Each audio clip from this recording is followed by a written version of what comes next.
नमस्कार, आप देख रहे हैं कैपिटल न्यूज। मैं हूं प्रफुल्ल गिरी। पलामू में दवा व्यवसायियों की लड़ाई अब दो भाग में बंटी एक विडंबना बनती जा रही है। एक तरफ केमिस्ट एंड ड्रगिस्ट फेडरेशन है जो आरएलए और औषधि निरीक्षक के खिलाफ चरणबद्ध आंदोलन की राह पर है, तो दूसरी ओर Palamu chemist and druggist association है जो इस आंदोलन को न केवल खारिज कर रहा है बल्कि इसे गुमराह करने वाला बता रहा है। बात यहीं तक सीमित नहीं है। पलामू सर्किट हाउस में हुए एसोसिएशन की बैठक और प्रेस कॉन्फ्रेंस में सचिव धर्मेंद्र उपाध्याय और विनोद पाठक ने स्पष्ट रूप से कहा कि फेडरेशन कुछ चिन्हित लोगों के हित में कार्य कर रही है और उनके आंदोलन को एसोसिएशन का समर्थन नहीं मिला है। उन्होंने यहाँ तक कह डाला कि अगर कोई पीड़ित दुकानदार समस्या लेकर उनके पास आता है तो वे प्रशासन के साथ मिलकर उसका समाधान निकालेंगे।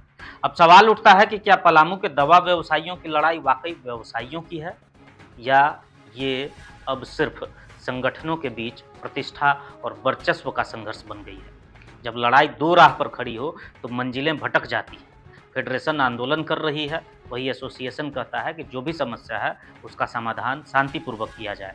लेकिन जो स्थिति पैदा की जा रही है वो व्यक्तिगत लाभ के लिए की जा रही है। सरकारी तंत्र ने संबंधित जो दुकानदार हैं उन्होंने यह स्वीकार किया है कि हमें प्रक्रिया के तहत नोटिस दिया गया और हमसे स्पष्टीकरण पूछा गया। उस स्पष्टीकरण में उन्होंने यह स्वीकार किया है कि हमने गलती की है और स्वाभाविक तौर पर है, अगर गलती जो साबित होता है तो गलती साबित होने पर जो मानक तय किया गया है, जो सजा का मानक तय किया गया है, वो सजा मिलेगी। आपको आवेदन देते हैं जी एसोसिएशन को, तो आप लोग उनके साथ खड़ा होंगे? बिल्कुल, हम लोगों को आवेदन दें, अपना समस्या बताएं, उस पर हम लोग विचार करेंगे, राज्य संगठन से मार्गदर्शन लेंगे और उस पर जो समुचित या जो संभव प्रयास किया जा सकता है वो हम लोग बिल्कुल करेंगे। बंदी अगर कुछ वैसा होता कि किया जाता।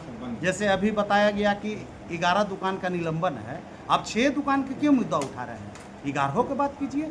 अगर छोटा व्यवसाय हो तो हमने रिक्वेस्ट करेंगे। हम लोग दवा बेच रहे हैं, हम लोग ये चीज़ नहीं है कि नेतागिरी कर रहे हैं। ड्रग ऑफिस में जाके जैसे नारा लगा रहे थे वैसे तो संगठन के लोग करते हैं कि हाँ जिंदाबाद मुर्दाबाद। ये तो नहीं था, ये तो रिक्वेस्ट करना था। और हम ऐसे दुकानदार को हित में सोचेंगे कि अगर जिनकी दुकान है, लाइसेंस है, वो दवा बेच रहे हैं तो एक रिक्वेस्ट भी करेंगे कि पदाधिकारी से आप जाके रिक्वेस्ट कीजिए, मिलिए। ये नहीं है कि उसके विरोध में आप बोलिएगा, कुछ करिएगा। इन लोग तो ड्रग कंट्रोलर से भी जाके मिले थे, मैडम से। मैडम ने भी सीधे कह दिया कि आप जाके हेल्थ सेक्रेटरी से मिलिए। इन लोग के हेल्थ सेक्रेटरी पास जाना चाहिए था, अजय सर के पास।